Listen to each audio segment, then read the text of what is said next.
Well, welcome to the Sean Trace Show, man. Welcome. And we've got an awesome guest with me today. Now, would you like to tell people who you are and what you do? Absolutely. My name is Izzy Lee, aka the Healer of Wallets. I call myself a financial edutainer. I like to mix in education with entertainment and really give it to people in a broken down way that a 5-year-old could understand. See, and that for me is what we are missing, because I started this podcast really focusing in on creativity and people that are, inspiration. But then all of a sudden I was really just sitting there going, man, what type of information would I like to learn? And exactly. I started looking into finance more. But the problem that I found is that there is stuff that is, so you got beginner, advanced. You got stuff that's here and you got stuff that's here. And some of the stuff here I can't relate to. Some of the stuff here I can't relate to. And I'm like, where's this? Where's all this stuff? And it's just not out. I mean, it's starting to be out there, but you get these polar opposites. So I love that edutainer, and I love the idea of what a 5-year-old could understand, because it's an education that we're not getting right now. Mm-hmm. Exactly. And that's the thing that, and it's kind of weird, I really started off like my page, my channel, just really talking about different experiences I've been through, like failures and a lot of hijinks that I learned from. And I'm like, look, this is what happened. This is my story. Here's what you should be doing. Here's what I did. Don't do what I did. Do this over here.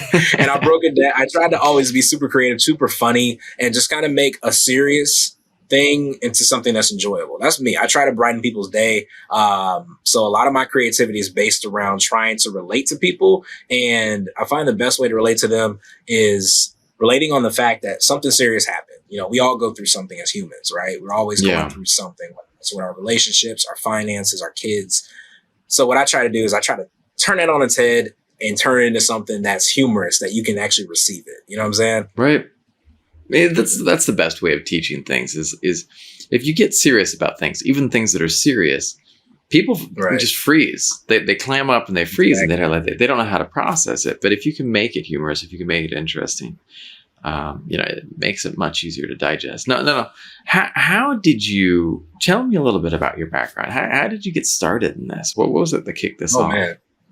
Oh man. So for one, right, what started my whole journey into just making content at all, when I was 16 years old, I was actually a rapper, right?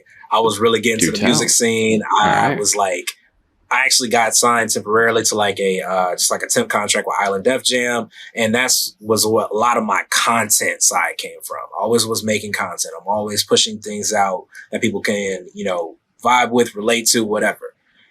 That career didn't really work out that well. So I kind of dove, after college, I dove into, social media marketing, and I started my own agency. I really got good at kind of pushing different, different type of campaigns, different types of, ways in which creatively I could compose a certain message and put that out for different products and different clients I was working with. Cool. So that's straight. Nice. Whatever. Lo and behold, I went through so much financial turmoil in this mode. I was making good money, but I was spending it like crazy. And then my wife, who wasn't my wife at the time, but she was my fiance, got pregnant. So we had our first child. I'm literally in this mode like, oh my God, this is what we're right here, just about to have our kid. I am like in no type of financial situation at all. I'm reckless with my money. I'm not spending it right. I'm not budgeting right. Bro, this is like the worst time ever. But then it was like that moment I kind of like had like a moment of clarity. I was like, yo, this person right here, I don't ever want to be this person again. So let's come up with some lessons that we learned down the way. Right. So when I see other people in that same position, I'm like, you were me over here. So here's the lessons I learned. And I'm going to bring all the creativity and my background and to try to compose that in a nice, easy way to digest. That's awesome. Mm-hmm. See, I love that. I mean, I don't love being in that situation, but I've been there. That,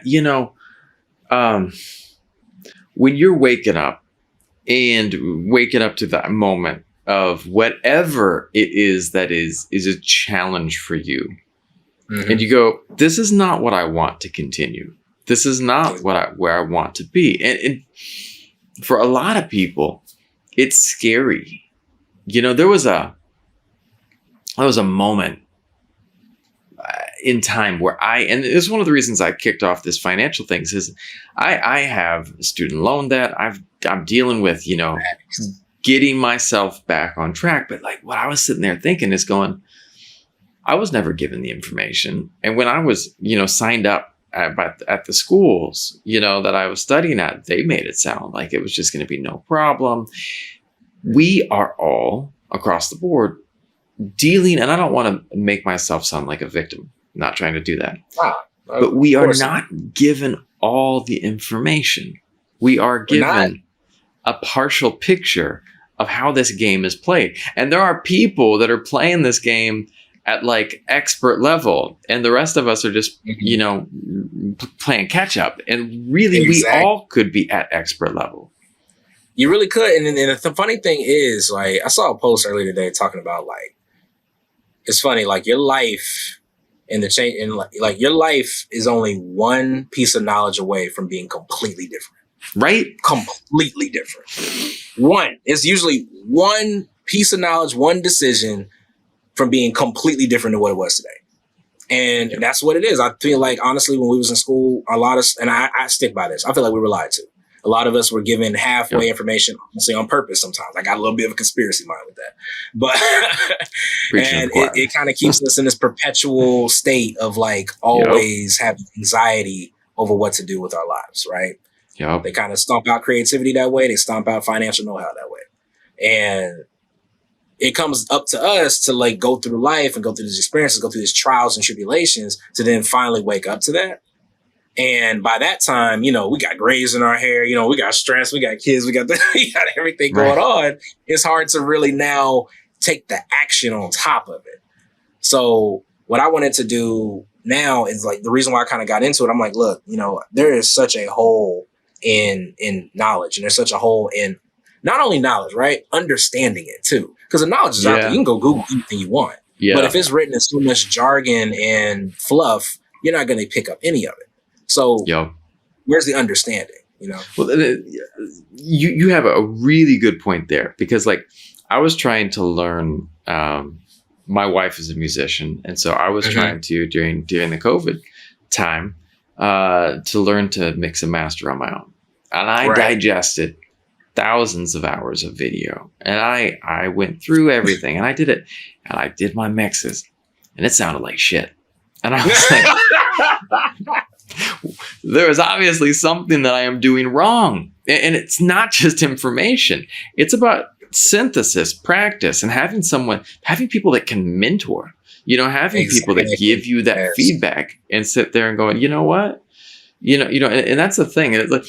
You remember the original Karate Kid? I'm kind of, like Ralph Macchio sitting there, and Mr. Miyagi comes into his house to fix something, and he sees he's got the karate book. You know what I mean? And Mr. Miyagi's like, studying karate, huh? From a book, huh? And and like right there, it's like right there. And now people around the world can process and do things and get information online. But there still is something to be said for training with someone, working with people, and getting feedback on that. And that's the synthesis of that information. Exactly. And it's like, it wasn't until like, I don't know, I just had like that basement floor moment myself of just kind of like, yo, this is going crazy. I need to really get my head together. Like life is like hitting me all at one time. I need to get my head together. But at the same time, I'm gonna go like you. I was on YouTube searching like so many different videos. By the way, my life was literally taught to me by YouTube. So anything I didn't get from my parents or teachers, YouTube. Shout out to YouTube. They're my second parent. But I'm like just turning away. I'm like, okay, like how you do this, how you do that, how you start a social media marketing agency, how you do this, and like it seems like there is like a barrier. Like at some point you'll get to like a certain point with enough practice, with enough research, you'll get to a certain point, but there is a barrier. And that's where that mentorship game does. It's like they kind of help you get past the barrier. Because past that, that's when you start to get to that, that higher being self in a sense to not fully unlock what you're trying to do. You know what I mean? And that's when I like started looking into mentors, and I'm like, you know what?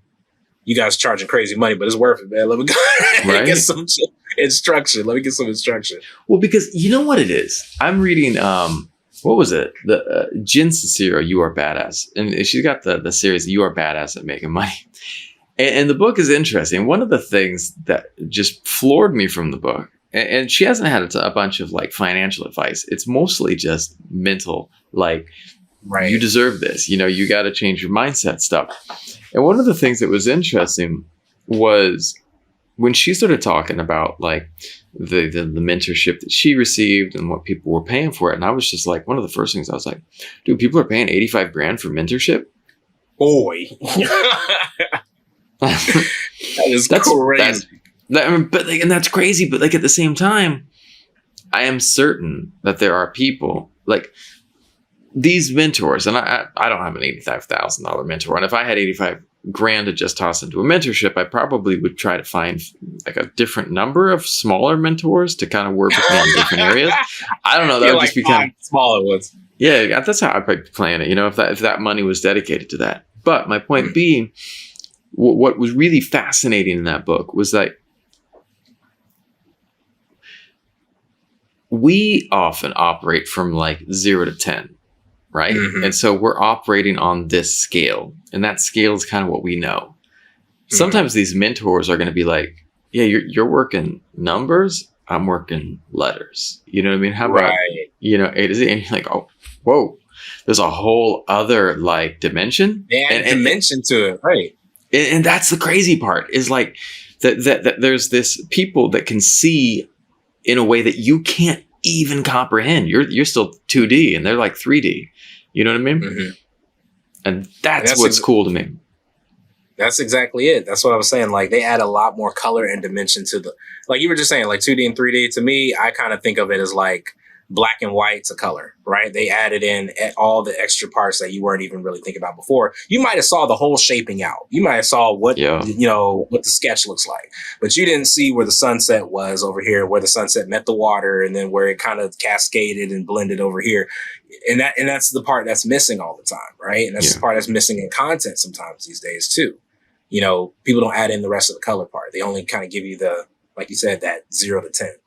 There was this really interesting thing. I'm doing my master's in creative writing, and in one of the things that's interesting is that we were studying different writers, and we were reading some Hemingway. And what was really interesting is in this short story that he wrote, it was 90% dialogue.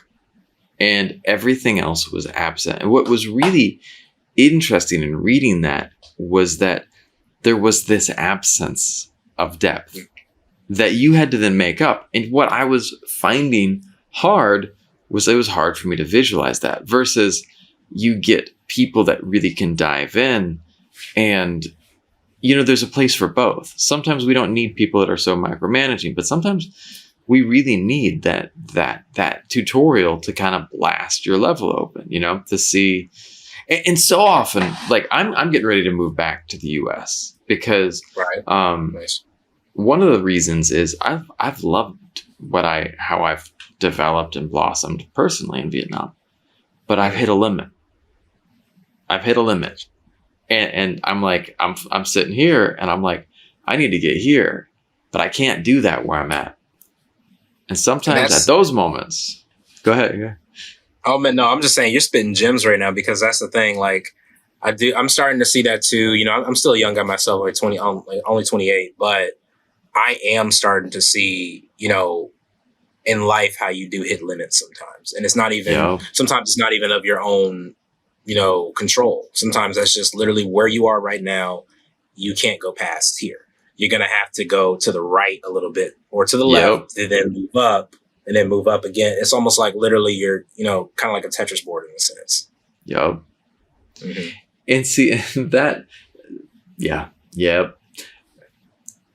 there was this great, all those, you know, I love all the little memes on the internet and this idea of success and like what people think it is, it's a straight line, but reality, you got to kind of go with it. There was this really cool concept that I have here that I picked up driving in Vietnam.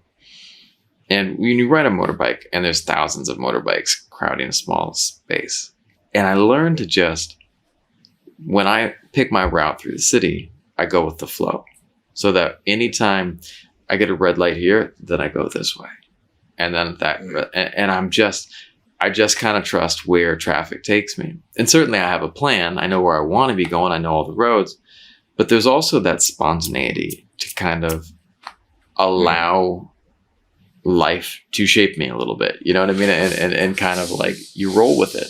You see where you go. See, what's funny is like, I was literally sitting down with my daughter just yesterday watching the Disney movie Soul. I don't know if you ever heard of Soul. Oh my God. Soul's one of the most... That's not a kid's movie. Profound. That's not a kid, but that's an adult movie. Deep as hell. Oh my God. It's deep. Yeah. Cool.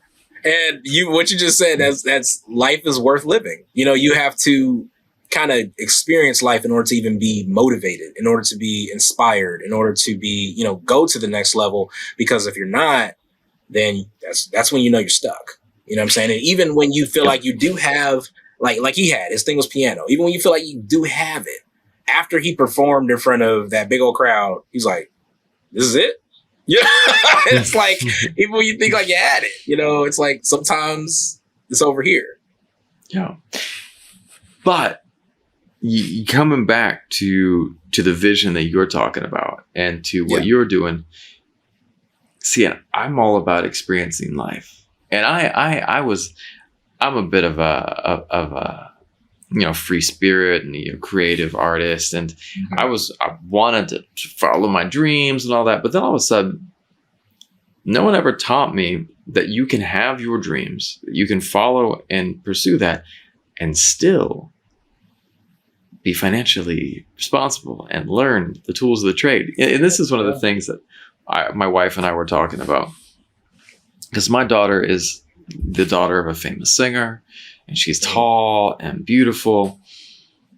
And people are always like, oh, you could be a model or this or an actress or this. And I'm like, she can be whatever the hell she wants to be.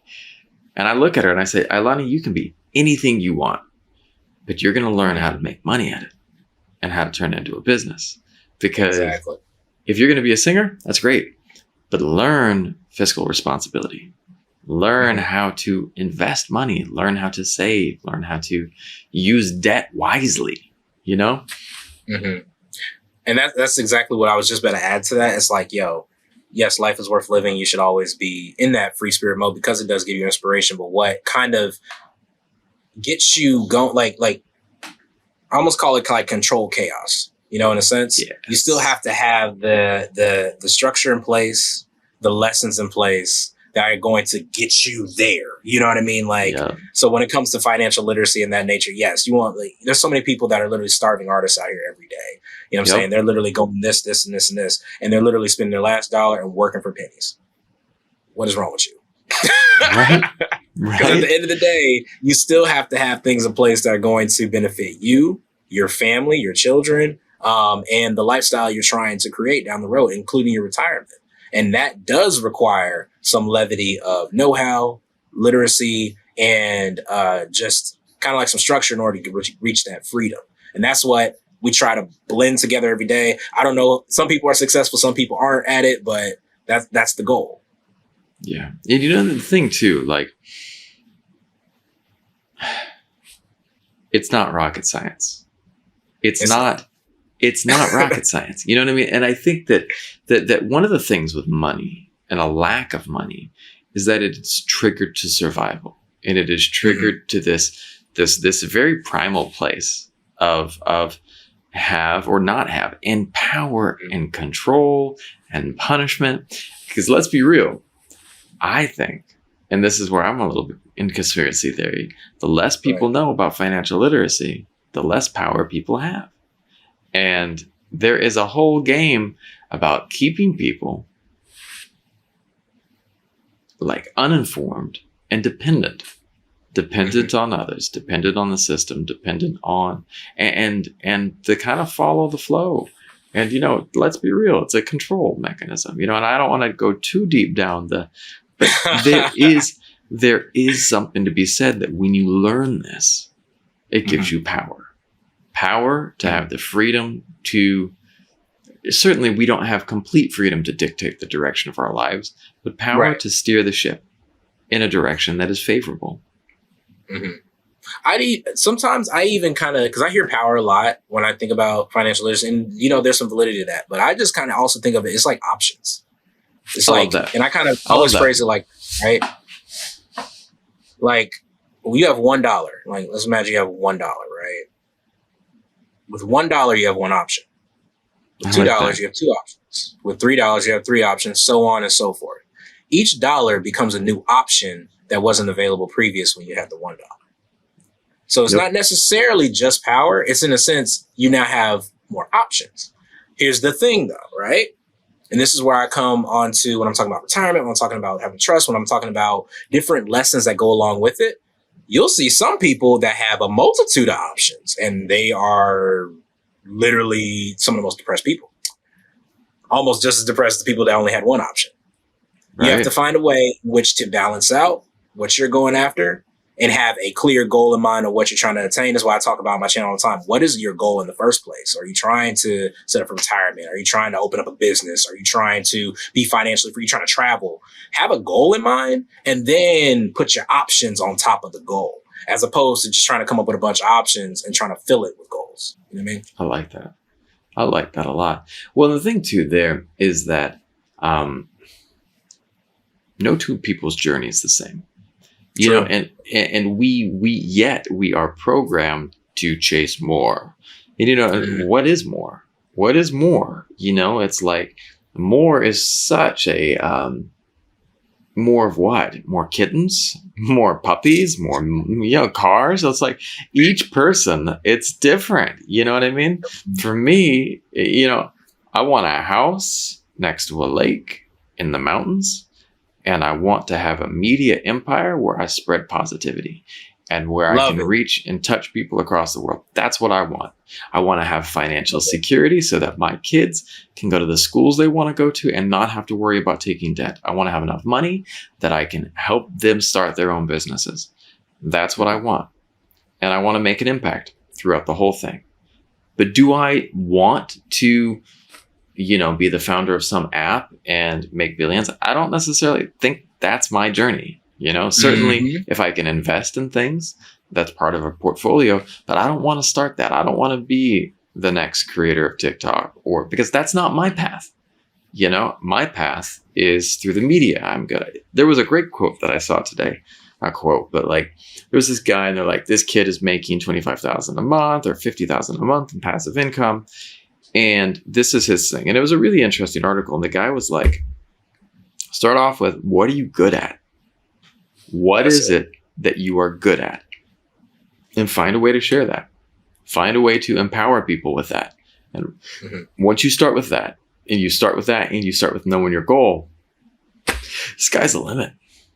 Exactly, man. And that's something like I'm even working on currently. Like, well, this is just like, I guess, exclusive for Riverside at this point, but I'm working on like kind of like a piece called like the Side Hustle Bible. It's something I haven't even announced yet. Haven't even talked about yet. But what it does is but it's relatable to this. What it does is it looks at different passions and then gives you a roadmap on how to turn that into money. I love that. Like even the things that you wouldn't even think, collecting cans, you know what I'm saying? Or collecting a toenail collection. I don't know. There's no matter what your passion is, there's ways in which you can monetize it. Yep. And especially now with what you can do is on top of that, there's ways in which you can be financially secure with it too. Yeah. Well, we're entering a new economy that it's able to be done. Like my wife is, she's sitting there looking at, when we transition to the States, hopefully her music career will continue because she's talented. Right. She's got an HBO audition like next week. She's super excited about that for a show. Awesome. It's awesome, right? But she's also looking at other things that she could do, to have other separate streams of income. And one of the things that she's so good at is like arts and crafts, like next level good at it. Like she can take a couple different things from a craft store and turn it into this beautiful sculpture. And, and she's like, but, I can't make money with that. I pulled up an Etsy page and like someone's portfolio on Etsy. And I was like, this lady's got 15,000 sales. Each of her things is about $100. I'm sure she's crushing it. And that's stuff that you make even better than that. My wife's mind was like, didn't know that something that I thought was a hobby that was just this, side skill could actually be really monetizable. And that's exactly what you're talking about with the side hustle Bible, which I love. Exactly, man. And that's the thing. Like, you can even dive even deeper into that, like if you want to talk about streams of income, you don't even have to necessarily, because a lot of people think you got to have, and this is like, if something you're good at, you have multiple passions, feel free, go ahead and do it. But some people think in order to have multiple streams of income, you got to do so many different varieties of different things. Like, you got to go, be a social media manager over here. Then you got to go be you got to go get some trucks in order to do truck delivery over here. And no. What you could do, actually, you could find ways to monetize even within that and create more streams within that. Yeah. Like that lady that did Etsy, she's selling 15,000 units on that thing. Okay, so that's one of her streams. Then maybe another stream is she starts doing courses on how to make an Etsy page. Yep. That's another stream. The another stream after that, a course on how to actually knit the thing she just did. Yep. That's another stream. You know what I'm saying? It literally could, and that's 10x on that one thing. Exactly what I was like thinking people are making the mistake on of late.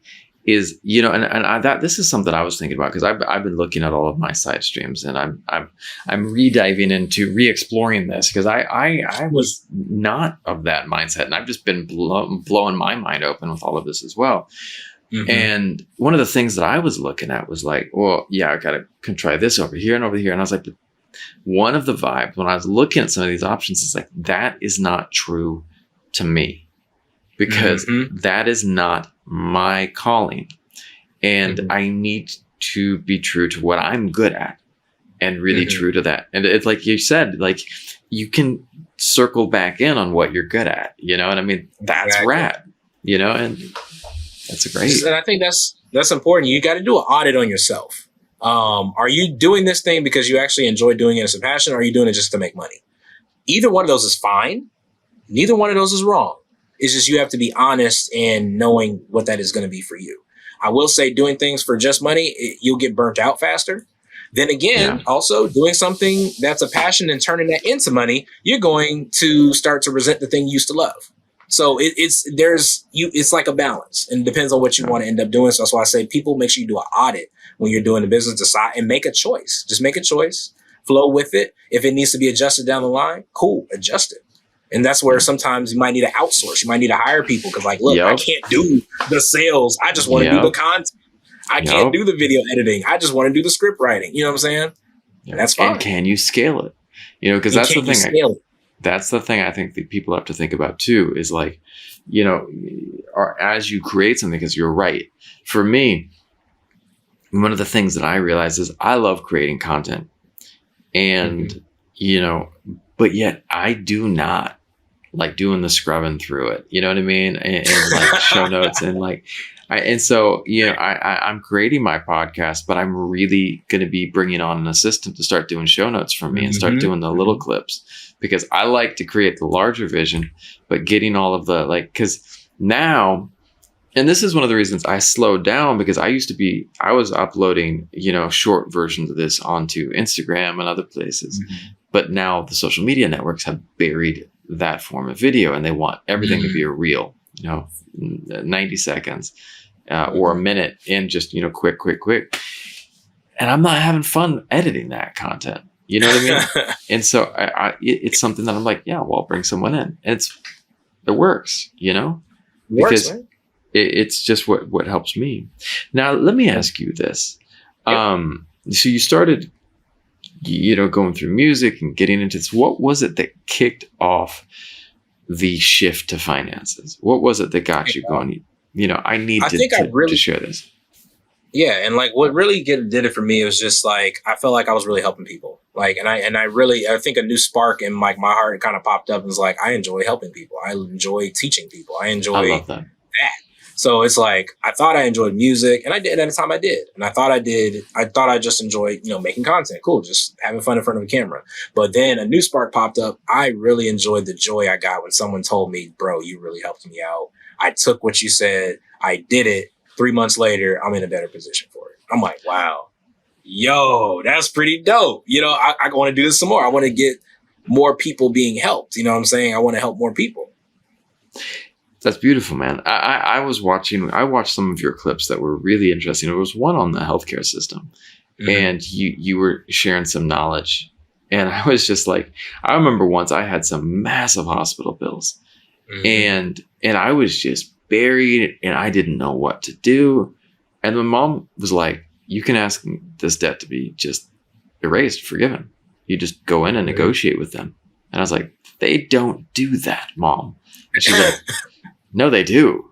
Like, it's quite often done. You can go and negotiate your bill. You can pay a different fee. And I was like, that's not how. I went in and I got like 15 grand knocked down to 2.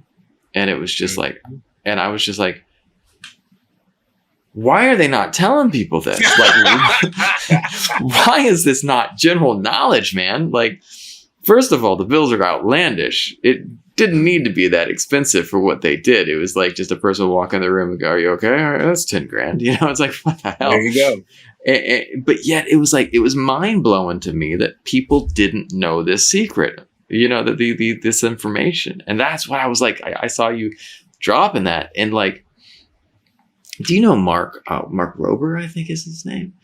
The guy does all these great videos on YouTube, and he's been exposing these scammers that, you know, the call centers that get people to like send money to, you know, oh, your money was sent to you accidentally. You need to send us a check for 10 grand. And people do it. And the guy started exposing this because the people that keep getting scammed are people like my mom or, you know, my grandma, you know, like people that just are good people, well-meaning people, but they don't have that savvy, you know what I mean? That financial savvy, and they get caught in these scams. That's the thing. I mean, the best scammers go after the most vulnerable people. That's super true, and that's what it is too. People that don't know enough, people don't have, like you said, the savvy to kind of like, hold on, be a little skeptical about certain things, then ask questions, and more follow-up questions. The problem is, a lot of folks don't know what questions to ask. So a lot of times they'll take what you say for face value because they just don't know what to ask. So it's like, oh, okay, yeah, that makes sense. You know what I'm saying? Even if it completely didn't. My wife went back to the States, and she got her one of her first like checking accounts in the US, and she was excited about it. And she's like, did I get a good one? And I sat there and thought about it for a second. I was like, that's a great question. I don't know. You know, it's like, what makes a good account? Like, you know, these are questions that, like, you know, it's like there's all these different options. It's like, what really is a good account? You know, and it's like this information. And I'm loving to see people, because what I would love, and I want to do we can talk later. I want to do some online courses that are all about like, what was I was going to, like a financial boot camp. Like financial literacy 101, and literally put together a curriculum for people like, what would a grade school student need to know? You know what I mean? And exactly first 5 years, because it's not there. And there is, I had a great martial arts teacher, and what Dan did was that one of my biggest problems with a lot of martial arts schools, you roll up there and they just start training you. And you don't know what you're training. And there's no curriculum. There's no list. Well, you got to kind of know this. And then when the martial art teacher thinks you're ready, they put you up for promotion. But Dan had these lists. And these were the things that you had to know for your blue belt. Right. And then you did it. And you had to be good at them.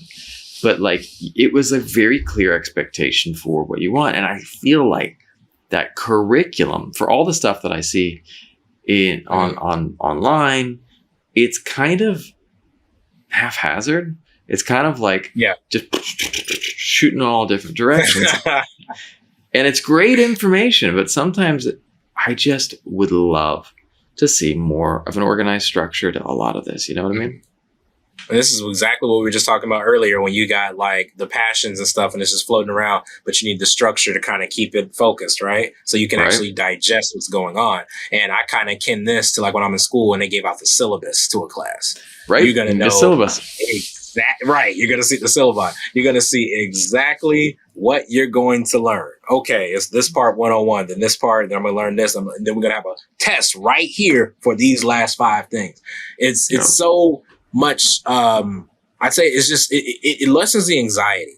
Instead of just knowing the unknown, or just someone's just teaching you, like you said, just training you. You don't even know what the hell you're being trained on. It's just like, okay, I'll just do what you say. But when you actually can kind of filter it all the way down, get it listed out, get it planned out, mapped out, you feel a lot more assured. And then you also feel like you actually done something too. When you finish one part, oh, I mastered that one thing. Bet I'm good. You know what I'm saying? Like, I'm ready to go on the next thing. It kind of gives you a feeling, like a good feeling that you were able to master even that one thing. So now you feel ready to go to the next, you know? There's an interesting, one of the jobs that I have a couple pretty cool jobs that I'm like closing in on, that I want to do while I build my own business and my own media. And one of them is actually a university professor in my old alma mater in Northern California in communications. And awesome. I'm really excited about it, to be a professor of communications, teaching podcasting, video, media, and things that I've been doing. And one of the things too that I sat down was interesting, because like they're asking me like, what would your syllabus look like? And I was just like, and I'm thinking like, and because I keep coming back to one thing: what information can I give that they can't get off YouTube? Because sincerely, it's all on YouTube. It's all on Udemy and all these other great places. And I kept going, and I kept coming back to one thing, about one thing that people need. They need people to be there to guide them, which again came back to one of our earliest points. Like, you can have information, but you need people that can help you do it. And exactly. Like, that's where I'm looking at, like when they're having me develop classes and I'm pitching the class. What time is it now? In 6 hours, or 7 hours, I have a meeting with the head of the department that I'm interviewing at, and we're going to discuss some of the stuff. And I'm talking to her about, it's all about helping people create. It's all about helping people do. And I feel like that is where it's at for the next step for all of this stuff. Is we're moving away from just pure information back into apprenticeships and mentoring, type stuff. So I love it. I love that. I think that is where we're kind of going, connection, and kind of like kind of gravitating towards folks that can actually pull us through. Right. That's something I like. I try to be that beacon. Like, when people are hitting me up in my DMs, like, I try to even answer almost every DM I can get. I really go the extra mile to really try to do that, because I want to really build that into people's minds that I'm here. I'm not just like a figure that's just on the internet that's going to just drop this for you and then disappear. No, if you have a question, I'm going to do my best to figure it out for you and help you along the way. If I don't know the answer, I might actually, if I got enough time, I might go look it up for you, and I might go figure it out and help you again along the way. And that's who I am as a person. That's why I felt like that spark of actually inspiring and teaching people. I was like, yeah, that might be me. Yep. That actually might be me as a person. Awesome. Well, one of the people recently asked me what do you like to do? And I was like, I love to teach. I love to teach, not just in the classroom, but like life, and helping people find their path, man. Because if we can help each other, it's a beautiful thing. Now, let me ask you this question. If you had Aladdin's lamp, or a genie pops out, you pick whether you want Robin Williams or Will Smith, whichever genie you want, the genie pops out. What would you wish for him? Oh, wow, man. That's a deep question. Oh, man. That is a really good question. I think the biggest thing I'd probably wish for is just happiness for myself and my family. Honestly, I'd even probably say happiness for my family before I even say myself, because I don't know. I feel like more of like that giving person. But if that is really hard to even say, because I don't even know if a genie can fulfill that wish. But right. It's like it's this feeling of like, well, because I want to answer that question. Probably happiness and security for my family. That's probably the biggest thing I wish for. And then through that, I don't even know like how we would get there. But to me, an extension of my family is the people around me that I make connections with, and the people that I feel like look up to me in a sense of whether it be knowledge, whether it be just inspiration, any of that nature. I want to be spreading that to them. That's what I feel like I was put on this earth for, was to spread that. So I like that. Yeah, that question's deceivingly simple, but it's actually really hard, because it's essentially I'm asking people, what would help you complete your happiness? You know what I mean? And it's like, and the reality is, it's like, are people happy with where they're at and what they have? Or are they feeling like they need a major change in their life? And no judgment on either or. But how about this? If you could go back in time and give your younger self advice, what advice would you give yourself? You're asking me that at a crazy pivotal time in my life right now, where some like big things are happening right now. So the biggest thing I'd probably say is probably to listen a little bit more, talk less, listen a little bit more. You'll miss out on a lot of gems. You did miss out on a lot of gems because you were too busy talking. So that's probably one thing. Hey, look, man, don't regret nothing because you did a good job. But I'm just saying, you might want to, if this was a redo, just listen a little bit more. I like that. I think that, what was it? The wise man knows that he knows nothing. You know what I mean? Exactly. I love that. We when we're young, we think we know everything. When we get older, we realize, wow, I did not have it all together. And it's good to be patient and to watch and to listen, but it's not easy.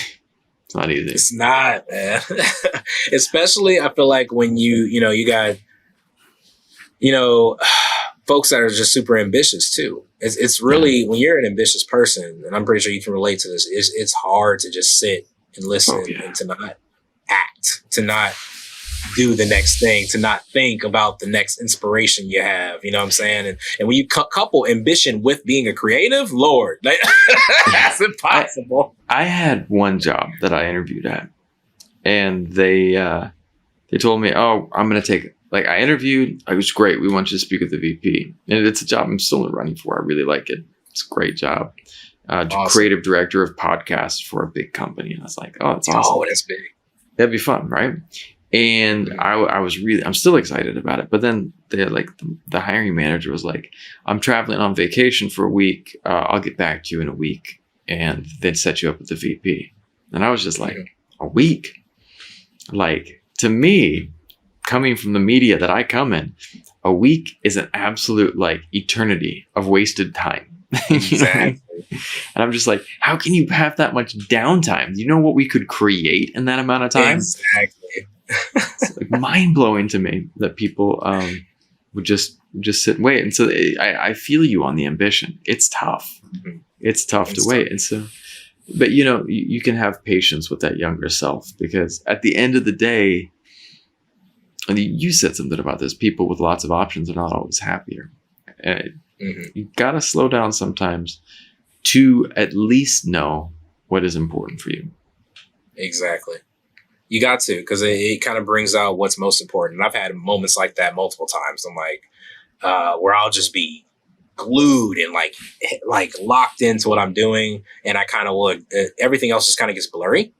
But you got to sometimes, step back and allow your eyes to recorrect so you can see the bigger picture, and that's super important, man. I've had to do that multiple times. There's this philosophical idea from Stoicism that talks about the view from above. Essentially, it's like imagining your world from above. But every time I fly out of the city I'm living in, when I'm traveling anywhere, and plane takes off, and then I look down at where we were coming from, and I go, all of my problems and stress was in that one little dot right there, that little tiny space. Little dot. That's where all my stress was at. That's where all the people that were ticking me off, the guy that parked in front of my house and blocked me in, all the little things are that tiny little speck down there.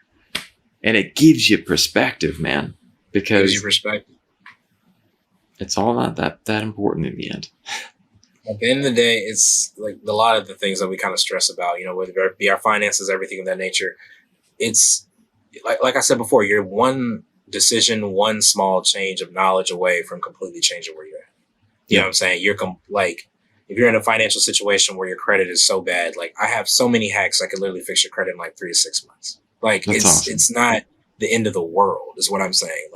You're not you feel like you can't make rent, something like that. There's so many different side hustles you can start tomorrow that don't cost any money at all. Like there's this, what I'm saying is, it's like our issue, like you just said, our issues are minute in the grand scheme of things. And there actually is different options out there for us to kind of expand further past them. You know what I mean? That's awesome. Let me ask you this. If you could give one piece of financial advice for people listening, what would you tell them? What would be have a trust, will, and trust.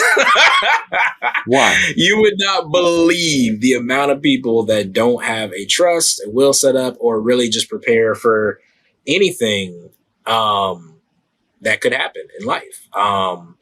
I was doing a video, actually just did a video on Chadwick Boseman, rest his soul, Black Panther, Wakanda Forever. Yeah. He passed from cancer, right?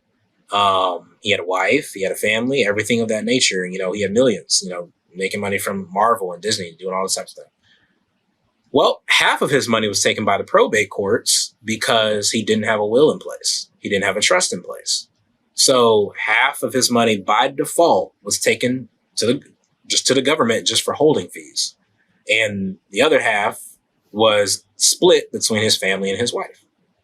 And all it took, like I said, one piece of knowledge, one decision away from your whole thing being completely different, was just setting up a will and trust. That's it. It could have been a basic one. But because he didn't, the government had to step in. They had to handle this, They took all the money out of it. Now, that's Chadwick Boseman, millionaire, whatever. Let's bring that down, right, on a micro scale to someone who's just everyday. Grandma just passed. You know what I'm saying? She had $100,000, right? All right, cool. So she had $100,000. She did not have a will and trust in place. The probate took half of that off rip. That's $50,000. Now, his wife was okay with $1 million. You're probably not okay with only $50,000, and you still have to put grandma to rest. You still have to deal with the grieving. You still have to deal with all the financial stress that's going to come after that. Now perspective starts to come into play. Mm-hmm. You see what I'm saying? So I always say people should be planning, those that don't have a plan typically are planning to fail. Yeah. Have a plan in place. Even if you have to adjust it, you got to mess with the blueprint a little bit along the way. Have a plan in place. It saves you headache. It saves everyone else headache around you. And then also another thing people don't realize about will and trust, you're not just getting money that only comes to you once you pass. You can actually borrow against those. You can invest those. You can actually utilize those while you are alive. That's awesome. And actually secure you and your family's future while you're still here. But again, that's that one piece of knowledge. And that's people just don't know. People don't know. And that's the thing that I think is so important, is that we empower people. So I appreciate what you are doing, my friend. It's beautiful. I appreciate it. Yeah. Now, that's awesome. Now, let me ask you one more thing. If you could have a superpower, what would it be? Oh man, teleportation. I've always wanted teleportation because I'm late all the time and I'm tired of being late. You ever watch that movie Jumper? Jumper, yes, I love that movie. Yeah, I love it. I just rewatched it the other day. I was like, wow, this was actually a gem. Samuel L. Jackson was brutal in that movie too. Oh my God. It was crazy with the electricity whip and everything. Yeah, that was awesome. It's awesome, man.